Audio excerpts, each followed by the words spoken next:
Halo sobat mantap yang baik budi dan baik hatinya. Selamat datang kembali di Mantap Punya yang akan menemani sobat semua di kala santuy maupun di kala yang tidak santuy.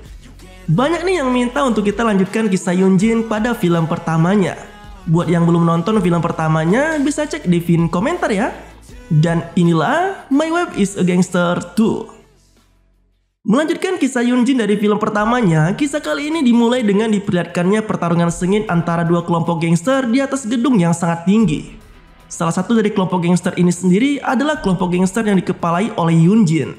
Namun sayangnya pertarungan justru berlangsung tak seimbang di mana anak buah Yunjin nampak sudah kewalahan dan terpojok. Beruntung pada saat yang dibutuhkan, sebuah helikopter pun tiba-tiba datang dari langit. Dari dalam helikopter itu turun sesosok wanita menggunakan tali.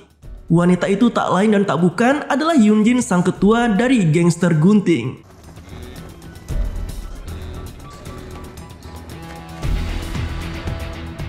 Sesuai namanya, Yunjin datang dengan membawa sebuah gunting besar yang digunakan sebagai senjata andalannya. Kedatangan Yunjin sendiri benar-benar bisa membalikkan keadaan. Dengan berbekal senjata gunting dan keahliannya dalam membrutal, Yunjin berhasil memukul mundur gangster lawan yang sebelumnya sempat mendominasi pertarungan.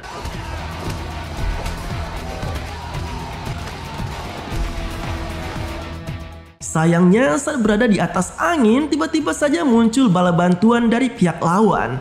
Bala bantuan kali ini memberikan serangan dadakan yang tak bisa diantisipasi oleh Yunjin dan anak buahnya. Alhasil saat Yunjin lengah, salah satu gangster lawan pun menyerangnya dengan melakukan tendangan yang langsung membuat Yunjin terjatuh dari atas gedung. Meski sempat terlihat tak ada harapan bagi Yunjin pasca terjatuh dari atas gedung, namun beruntung tubuhnya sempat mengenai jaring yang dipasang di bawah. Tubuh Yunjin pun terpantul ke atap truk pengangkut ayam. Meski selamat, namun Yunjin yang terpental ke atap truk sempat terbentur kepalanya dengan cukup keras dan membuat dirinya tak sadarkan diri. Bagai jatuh tertimpa tangga, truk yang tak sengaja membawa Yunjin malah bertemu dengan sekelompok berandalan yang tengah melakukan balap liar. Kemunculan rombongan balapan liar itu jelas saja mengganggu konsentrasi dari Pak Supir. Alhasil truk mulai hilang kendali dan Yunjin pun terjatuh dari atas truk.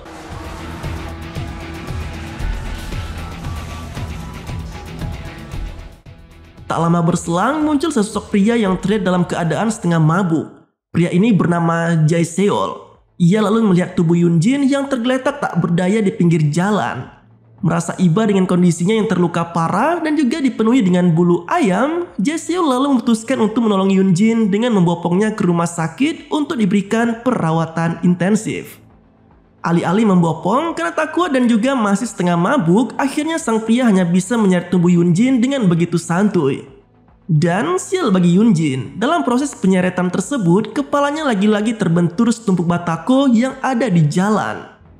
Singkat cerita, 2 tahun pun telah berlalu sejak insiden yang menimpa Yunjin sebelumnya. Yang cukup menarik, kini Yunjin yang sudah sembuh hidup bersama dengan Jae Seol. Akan tetapi ada plot twist yang cukup mengejutkan. Karena saat ini, Yunjin yang sekarang sudah bukanlah Yunjin yang dulu. Hal ini dikarenakan ia menderita amnesia atau hilang ingatan sejak insiden tersebut. Terutama dengan banyaknya benturan yang menghantam kepalanya. Membuat ingatan Yunjin kini benar-benar tak bisa mengingat jati dirinya sebagai seorang kapten gangster yang brutal dan sangat ditakuti. Bagaikan membuka lembaran baru dalam hidupnya, Yunjin kini bekerja di dalam kedai yang dimiliki oleh penyelamatnya, yaitu Jae Seol. Yunjin sendiri tidak memiliki kemampuan memasak atau kuliner cuy. Karena itu ia bekerja sebagai pelayan dan juga pengantar makanan di dalam kedai tersebut. Selain tak ingat dengan masa lalunya, Yunjin yang tak ingat dengan namanya sendiri kini memiliki nama baru yaitu Suzu. Tapi tetap kita panggil saja dengan nama aslinya yaitu si Yunjin. Kehidupan Yunjin dengan Jae Seol terlihat senang. Sesekali Yunjin berusaha untuk membalikan kembali ingatan masa lalunya dengan beberapa cara yang sangat ekstrim. Pada suatu waktu, ia bahkan mencoba untuk menyetrum dirinya sendiri menggunakan 2 besi kecil yang dicolokkan pada stop kontak. Namun sayang, bukannya ingat dengan masa lalunya, yang ada Yunjin malah kesetrum sampai rambutnya berdiri. Dan ia masih belum bisa mengingat siapa dirinya dan juga masa lalu yang ia miliki. Nah, Jae Seol sendiri sebenarnya sangat menyukai Yunjin cuy. Namun setiap kali ia berusaha untuk mantap-mantap dengan Yunjin selalu berhasil menggagalkan usahanya dengan refleks dan juga ilmu bela diri yang dimilikinya. Di sisi lain, kecantikan Yunjin juga membuat salah satu pengusaha bangunan berusaha untuk menggodanya meskipun juga tak digubris oleh Yunjin. Kemudian di sisi lain, cerita beralih pada dua orang gadis remaja SMA yang sedang nongkrong bersama sambil bersantai dan bergibah. Salah satu gadis remaja itu bernama Ji Hyun. Dan ia adalah putri dari Jaeseol. Sialnya, saat sedang asik-asik bergibah, muncul sekelompok geng cewek teman sekelas Ji Hyun yang mencoba untuk mengganggu dan mengintimidasi Ji Hyun serta temannya tersebut. Tidak takut, Ji Hyun membalas intimidasi mereka. Perkelahian antara dua pihak pun tak terelakkan lagi. Nah, sepulangnya ke rumah, Ji Hyun melihat kedekatan antara Yunjin dan ayahnya Jaeseol. Dengan wajah babak belur karena akibat perkelahian, ia langsung marah-marah. Khawatir akan kondisi putrinya, Jaeseol langsung mengejar Ji Hyun yang lari ke kamar. Keduanya sempat terlibat adu mulut kecil meski akhirnya bisa diselesaikan dengan baik. Ji Hyun sendiri sebenarnya tidak menyukai kedekatan antara Yunjin dengan ayahnya karena ia takut jika ayahnya itu menikah lagi cuy. Nah, keesokan paginya Yunjin memulai aktivitas seperti biasa dengan memulai pekerjaannya sebagai pengantar makanan. Gaya mengendarainya yang cukup barbar dan ugal-ugalan sendiri sempat membuat lalu lintas menjadi kacau. Meski akhirnya ia selalu berhasil sampai dengan selamat ke tujuan. Nah, kali ini rupanya kedai mereka sering datangi oleh anggota gangster yang sialnya tak mau membayar uang setelah makan di situ. Yunjin sendiri sempat mencoba untuk meminta para gangster untuk membayar pesanan mereka. Namun alih-alih membayar, salah satu gangster hampir memukulnya. Beruntung Jaeseol datang tepat waktu dan menghalau pukulan tersebut.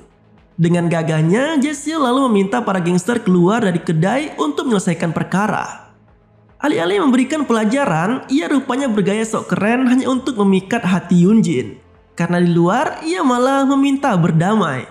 Meskipun demikian, usaha Jaeseol bukan tanpa hasil karena saat para gangster itu cabut, rupanya Jaeseol berhasil mengambil uang dari gangster tersebut tanpa sepengetahuan mereka.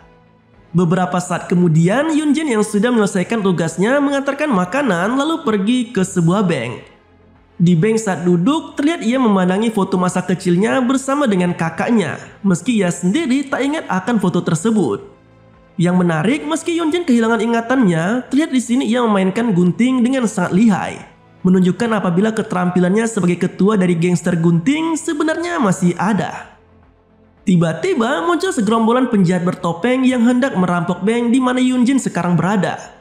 Awalnya Yunjin sendiri menuruti perintah para penjahat agar semua orang di bank itu tiarap. Namun saat ia melihat seorang ibu-ibu hamil yang sedang dianiaya dengan sadis, kemarahan muncul di benak Yunjin karena melihat ibu-ibu hamil yang tak bersalah itu kesakitan. Tanpa babi bu, Yunjin langsung melakukan gerakan akrobatik untuk menyerang penjahat bertopeng yang menganiaya ibu hamil tersebut. Selanjutnya, seperti kerasukan jiwa brutalnya dari ingatannya yang terpendam itu, Yunjin berhasil menghajar semua penjahat bertopeng yang hendak merampok bank yang juga menyelamatkan semua sandera di sana.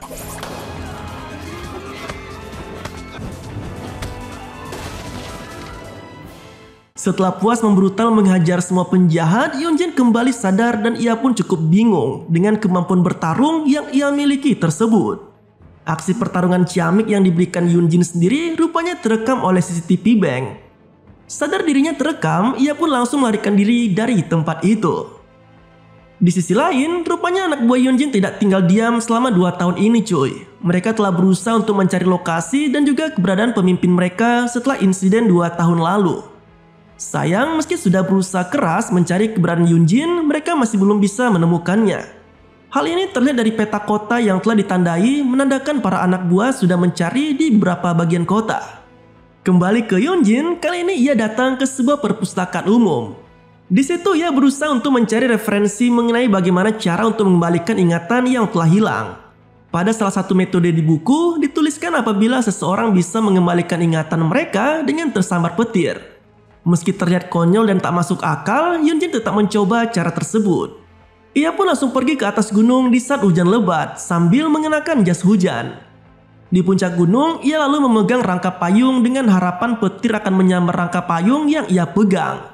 Alih-alih tersambar petir, Yunjin malah harus berlari ke sana kemari mencari sambaran petir tanpa tersambar sama sekali.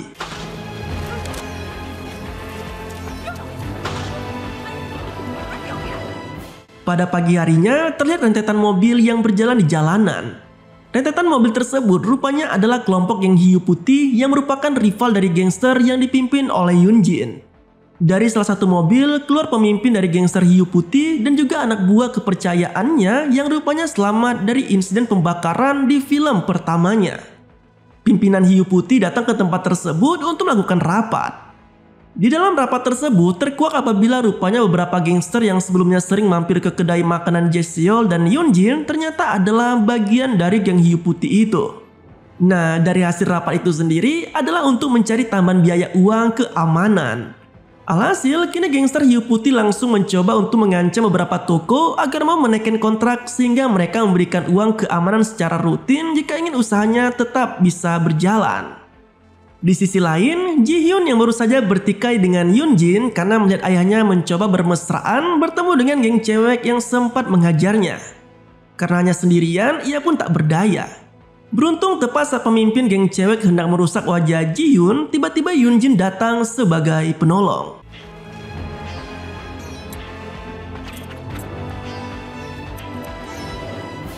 Singkat cerita, Yunjin berhasil menghentikan usaha geng cewek tersebut untuk melukai Ji-hyun. Karena hasil penyelamatan ini, Ji-hyun yang sebelumnya tak menyukai Yunjin pun sedikit demi sedikit melembut karena ia merasa sangat berterima kasih meskipun dia sendiri masih belum mau mengakuinya secara langsung. Sepulangnya ke rumah, Jaeseol malah salah paham dan mengira apabila putrinya tersebut babak belur karena ulah Yunjin. Keesokan paginya, ia lalu cabut dari rumah Jaeseol dengan tujuan untuk mengembalikan ingatannya, serta menemukan kembali jati dirinya yang selama ini telah menghilang. Yunjin lalu pergi ke sebuah kuil. Dalam kuil, ia berkonsultasi dengan seorang biksu mengenai masalah yang ia hadapi. Saat mencoba memeriksa kondisi Yunjin, sang biksu lalu melihat tato naga hitam yang tergambar di punggungnya. Hal ini membuat sang biksu sadar apabila Yunjin sebenarnya adalah seorang gangster yang berbahaya dan begitu disegani. Alih-alih memberikan solusi biasa untuk ingatannya yang hilang, sang biksu malah meminta Yunjin untuk mencari seekor ular putih yang berhibernasi di hutan dan meminum racunnya untuk bisa memecahkan masalah ingatannya yang telah hilang. Beralih ke kedai Jaeseol, kini Ji-hyun lah yang menggantikan tugas Yunjin sebagai pelayan dan juga pengantar makanan. Merasa kelelahan akibat pesanan yang banyak, Ji-hyun dan Jaeseol pun akhirnya merasa kangen akan sosok Yunjin yang biasa melakukan pekerjaan tersebut. Nah, tiba-tiba dari sebuah gang muncul sosok gelandangan yang mendekati ayah dan anak tersebut. Rupanya gelandangan tersebut tidak lain dan tidak bukan adalah si Yunjin yang baru saja melakukan perjalanan mencari kitab suci. Mencari ular putih di pegunungan. Tanpa menunggu terlalu lama, Yunjin lalu mencoba memasak ular tersebut. Alih-alih meminum racun ular putih itu seperti yang disuruh oleh sang biksu, ia malah memakan daging ular tersebut. Alhasil tak terjadi apa-apa dan ingatan masa lalunya pun masih belum kembali. Waktu berjalan dan di suatu hari yang cerah, beberapa polisi tiba-tiba masuk ke kawasan toko di mana kedai Jaeseol berada. Mereka datang mencari-cari keberadaan Yunjin. Yunjin yang paranoid dan takut akan ditangkap langsung mencoba untuk kabur menggunakan motor bersama Jaeseol. Sialnya motornya mogok di tengah jalan cuy. Dan karena ini para polisi pun berhasil mengejar Yunjin. Alih-alih menangkapnya, rupanya kedatangan para polisi tersebut rupanya adalah untuk memberikan penghargaan kepada Yunjin. Penghargaan ini sendiri diberikan karena aksi heroik yang dilakukannya saat berhasil menghajar gerombolan penjahat bertopeng yang ingin merampok bank beberapa saat yang lalu. Tak hanya mendapatkan penghargaan, Yunjin juga diangkat sebagai presiden dari persatuan para pemilik toko di kawasan tersebut. Tak bisa menolak jabatan dan tanggung jawab tersebut, Yunjin hanya bisa pelengah-pelengok. Tanpa disadari, pemimpin hiu putih yang melihat keramaian tersebut tak tahu apabila wanita yang diangkat menjadi presiden persatuan para pemilik toko adalah si Yunjin yang merupakan pemimpin gangster rivalnya. Pemimpin hiu putih yang kepo lalu memesan makanan dari kedai Jaeseol. Saat makanan datang, pimpinan hiu putih pun baru sadar apabila wanita yang mengantarkan makanan adalah Yunjin.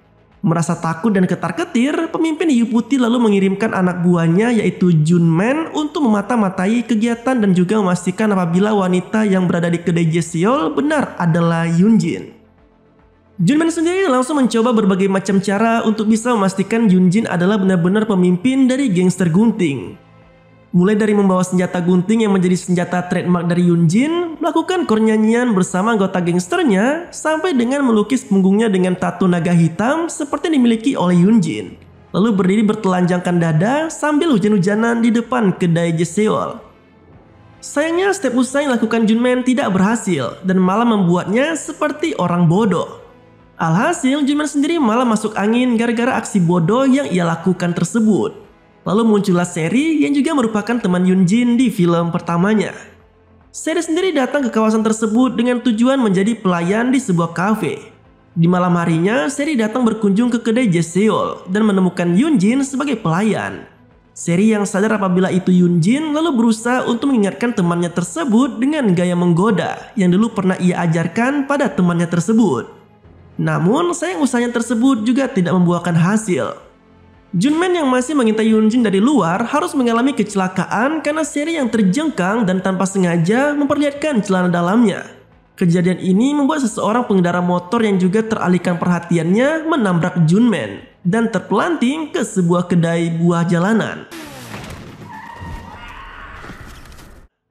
Junman akhirnya dilarikan ke rumah sakit. Sudah jatuh tertimpa tangga, kondisi Junman benar-benar sangat parah. Karena selain mengalami patah tulang, pusakanya tidak bisa digunakan lagi karena tertabrak sepeda motor.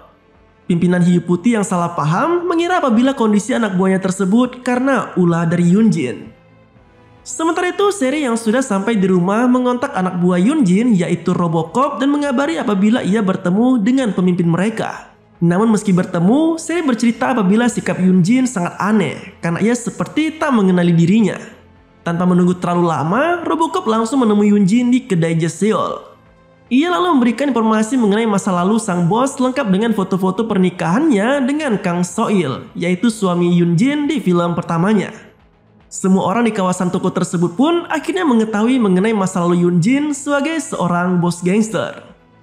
Di malam harinya, Ji-hyun melakukan konfrontasi dengan Yunjin di atas atap kedainya. Ia sebenarnya sudah melunak dengan keberadaan Yunjin. Sayangnya setelah mengetahui masa lalu Yunjin sebagai seorang gangster, ia pun kembali marah. Saat hendak memukul Yunjin menggunakan sepotong kayu, Ji-hyun malah hampir terjatuh dari atas gedung. Beruntung Yunjin menyelamatkannya. Namun sial bagi Yunjin, malah ia yang terjatuh dari atas gedung tersebut.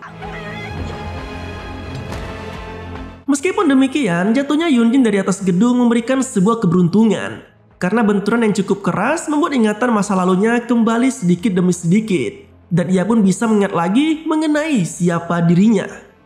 Berbekal ingatannya yang sudah kembali, Yunjin lalu menemui pemimpin gangster hiu putih yang memang sudah mengancam para pedagang untuk membayar uang keamanan secara memaksa.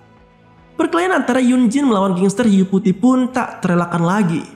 Sayangnya karena kalah jumlah, Yunjin mau tak mau harus kabur dari perkelahian tersebut.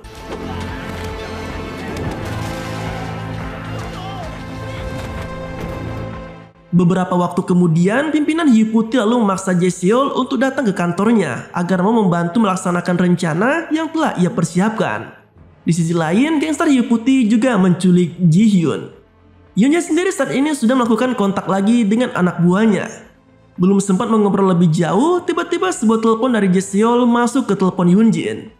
Dari situ ia memohon bantuannya agar mau menyelamatkan anaknya dari cengkeraman gangster hiu putih sebelum anaknya dijual menjadi wanita penghibur. Singkat cerita, Yunjin pun datang ke lokasi gangster hiu putih sendirian. Rupanya penculikan ini telah direncanakan oleh pemimpin hiu putih dengan Jeseol untuk membuat Yunjin datang ke dalam perangkap yang telah direncanakan. Ji-hyun yang merasa dirinya telah dimanfaatkan lalu memarahi ayahnya yang sudah menyebak Yunjin.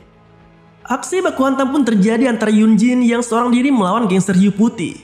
Meski kalah jumlah, Yunjin masih bisa mengimbangi lawannya tersebut, namun karena makin banyak lawan yang muncul, ia pun mulai kehabisan stamina.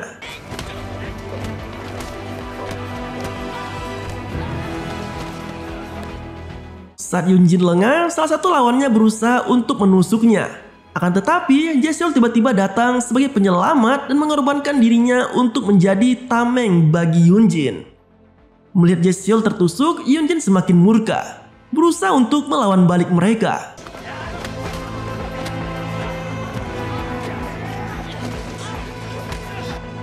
Sempat tempat terpojok, tiba-tiba anak buah Yunjin datang membantu dan memberikan senjata gunting andalan Yunjin. Pertarungan ini pun dimenangkan oleh Yunjin. Meski dia menang, ia tak membunuh pimpinan hiu putih tersebut.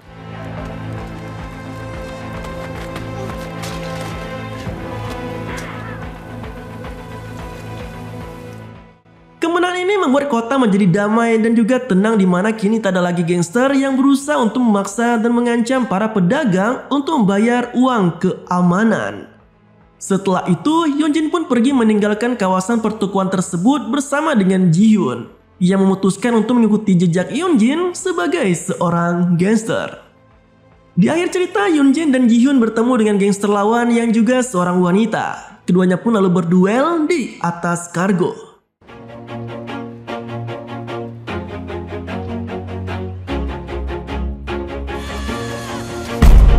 Dan kisah pada film ini pun berakhir. Sepanjang film ini, kita tidak diberitahu bagaimana nasib suami dari Yunjin sebelumnya, yaitu Kang So-il. Apakah dia masih hidup atau sudah meninggoy?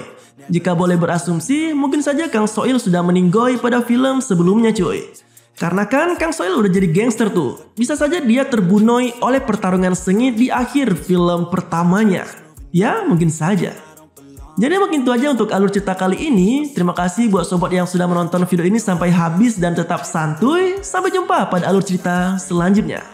Oh ya, jika sobat ada rekomendasi film yang mau kita bawain, jangan sungkan request di kolom komentar ya. So I gotta get through it, and the only thing I know is to love what I'm doing. Never give up, never slow, till I finally prove it. Never listen to the no's, I just wanna keep moving. Yeah, I put out all this art, it's my only medicine. Yeah, everything I do, I'm just being genuine. Yeah, I'm sick of being screwed, feel my own adrenaline.